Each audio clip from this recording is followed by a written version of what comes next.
पहली बार ससुराल को चले ऐसा लगता है मानो घर की सब शोभा बिटिया के संग ही चली गई। लोगों भगवान न करे कि वो बिटिया वापस अलग हुए, लेकिन ऐसा हो नहीं सकता।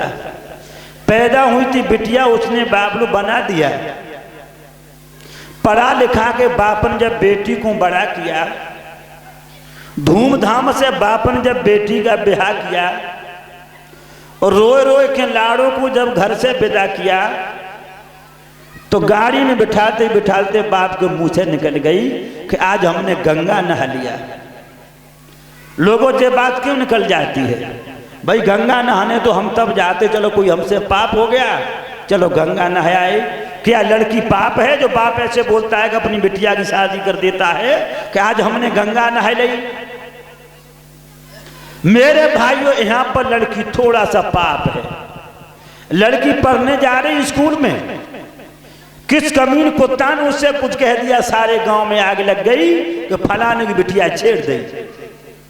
और अगर लड़की का किसी प्रकार से मन बदल जाए, दिमाग घूम जाए और अपने घर को छोड़कर इन कुत्तों के सुअरों के चक्कर में पड़ के और घर छोड़ के निकल जाए तो सारे गांव में, क्षेत्र में, रिश्तेदारी में आग लग गई। बाकी बिटिया बा को मुंह कालो करके चली गई।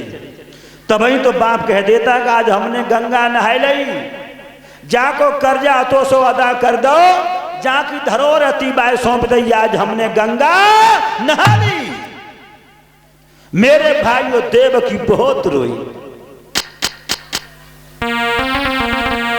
रोने लगी है देवकी।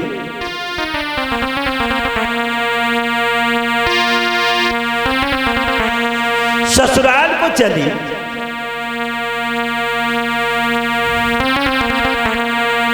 कंसराज से क्या बोली है बहन देवकी? ए दुल्हन बनके चलिए ससुराली, दुल्हन बनके चली ससुराली, दुल्हन बनके।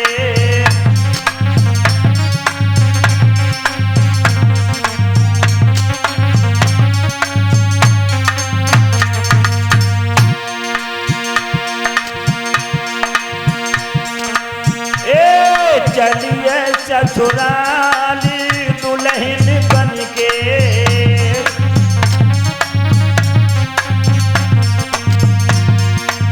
कंस भी रोने लगा, कहने लगा बहन तुम ससुराल को जाओ, रो रो के हमें रुला के मत रुलाओ। तुम हमारे घर में सबसे पहले रोटी खाया करती थी, अब तुम्हें ससुराल में सबसे बाद में रोटी खाने को मिलेगी। देवकी बोली भैया, बालापन में भैया संग मेरे खेलो,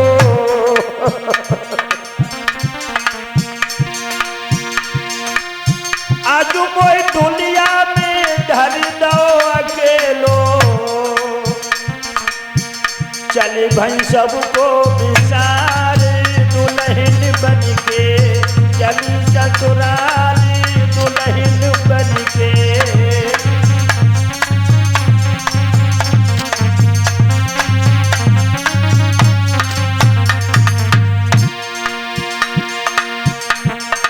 कंस रो रो करके बोला बहन अभी रो रो के न रुलाओ, तुम अपनी ससुराल को जाओ। मेरे भाई कंस पबो पबो के अपनी बहन के गले से लग के रोने लगा।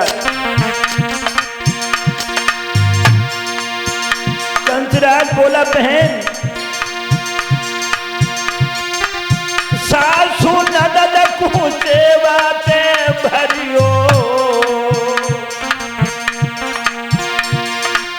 चीज जहां की वहां तुम रखियो, सबसे करियो प्यार, दुल्हन बनके चली ससुराल, दुल्हन बनके।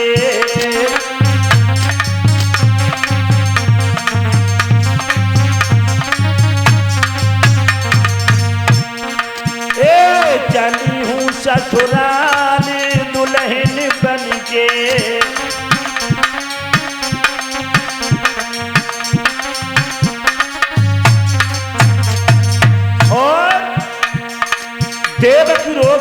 कहने लगी भैया से, भैया कंस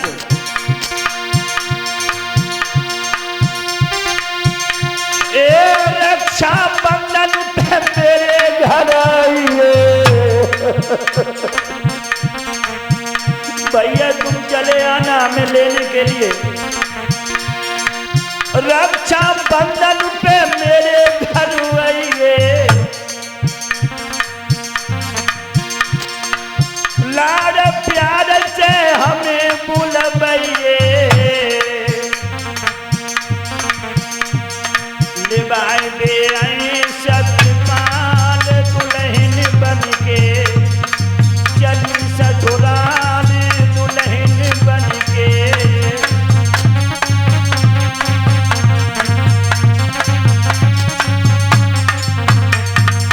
मेरे भाइयों देवकी और कंस में बातें हो रही थी, तब तक आवाज आई कंसराज बहू को रथ में बिठा दो, दूर का सफर है। मेरे प्यारे भक्तों, कंस ने अपनी बहन को गोद में लिया, रथ में बिठा दिया। आगे आगे देवकी का रथ जा रहा है। कंसराज तलवार लेकर अपनी बहन को विदा करने चला है। रथ में देवकी जा रही है, पीछे से ये पूरा साला है।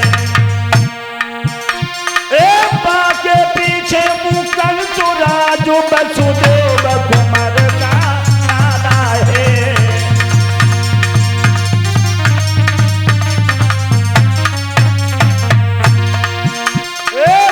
के पीछे कंसराज वसुदेव कुमार का साला है।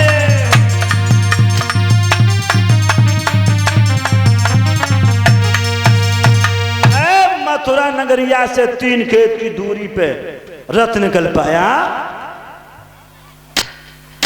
आकाश से विमान आया, उसी विमान में देवता बैठे थे। कंसराज से देवता कहने लगे भोजराज कंसो।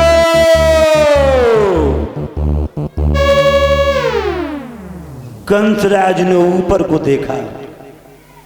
कंसराज बोला कौन हो तुम लोग? देवता बोले मैं कोई नहीं हूं कंसराज, मैं तेरा शुभ चिंतक हूं। कंसराज बोला तुम लोग कहना क्या चाहते हो? देवता कहने लगे कंसराज हम तुझे खतरा से अवगत कराना चाहते हैं। कंसराज बोला कैसा खतरा? देवता कहने लगे तू जिस बहन को इतनी आदर से विदा कर रहा है, इसी के पेट में तेरी मौत मुस्कुरा रही है। कंसराज बोला क्या मतलब? देवता कहने लगे सुन,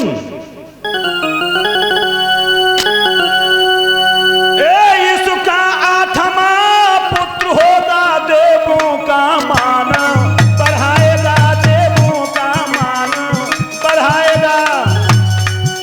तुझको और तेरे यारों को सुरपुर की हवा खिलाएगा, सुरपुर की हवा खिलाएगा।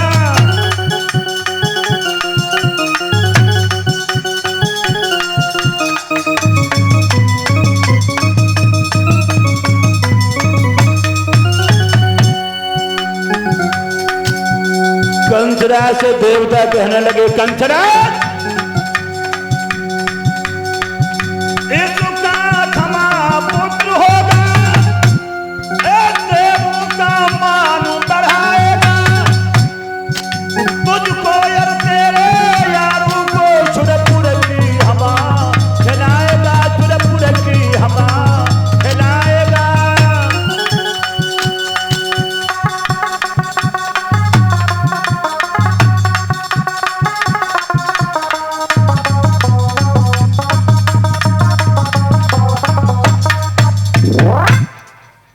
तुझे तेरे प्रेमियों को कुत्ते की मौत मारेगा तेरी बहन का 8वां बेटा।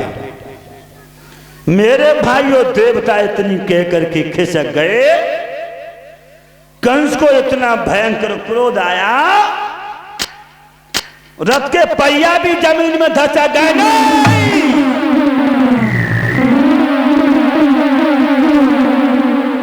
उसने अपनी बहन के बाल पकड़े, रस से जमीन पे पटक दिया। आगे बढ़कर के कंस ने देवकी को मारने को जो धर के तलवार उठाई, आगे झपट के कलाई पकड़ ली कंसराज की वसुदेव ने।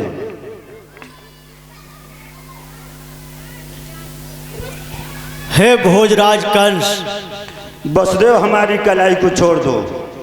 अरे कलाई को क्या छोड़ दो, ये बताओ भोजराज कंस, अभी तो अपनी बहन की बहुत हंस खेल के विदा कर रहे थे और अब आप तलवार और ये बाल पकड़े, ये आपको शोभा नहीं दे रही है। वसुदेव, हाँ मैं ये कह रहा हूं मेरी कलाई को छोड़ दो। अरे कलाई को नहीं छोड़ूंगा। आप ये कर क्या रहे हो? ये देखिए, ये आपकी बहन है और आप इस लड़की को मारना चाहते हो। ये हमारी बहन जरूर है, लेकिन ये नागिन है और इसी नागिन से वो सपोला पैदा होगा जो हमें मारेगा। इसलिए हम अपनी बहन को ही नहीं रखेंगे जिससे बेटा पैदा हो। और अगर ये देवकी मर जाएगी तो इससे सुंदर लड़की के साथ मैं तुम्हारी शादी करवा दूंगा, लेकिन तुम मेरी कलाई को छोड़ दो। तो एक बात बताओ भोजराज कंस, पूछो कि आपको ये आपकी बहन से मतलब है कि इनकी होने वाली संतान से? हमें इसकी संतान से नफरत है। तो इनकी संतान से है, तो इनकी जो संतान होगी वो मैं आपको समर्पित कर देंगे। आप इस बात की इसको छोड़ दो, क्यों पकड़े इसके बाद? वसुदेव, हाँ, हर माँ बाप अपनी औलाद को अपनी आंखों के पलकों के नीचे बिठाते हैं। हाँ, क्या तुम अपनी औलाद हमें दे दोगे मारने को? बिल्कुल दे देंगे। खाओ यमुना मैया की कसम, यमुना मैया की कसम, खाओ गोधन की सौगंध, गौरन की सौगंध। वसुदेव, हाँ, अगर तुमने मेरे साथ कोई होशियारी करने की कोशिश की हाँ, तो तुम्हें उस मौत मारूंगा, देखने वाले कांप के मर जाएंगे। तुमने हमारी गुस्सा देखी है? देखी है। कौन देखी है? अब यही देखी है, ब्याह हम पे चढ़े बैठा था दरे के। कंसराज, हाँ, बिना स्वार्थ के पाप नहीं होता। और जिस समय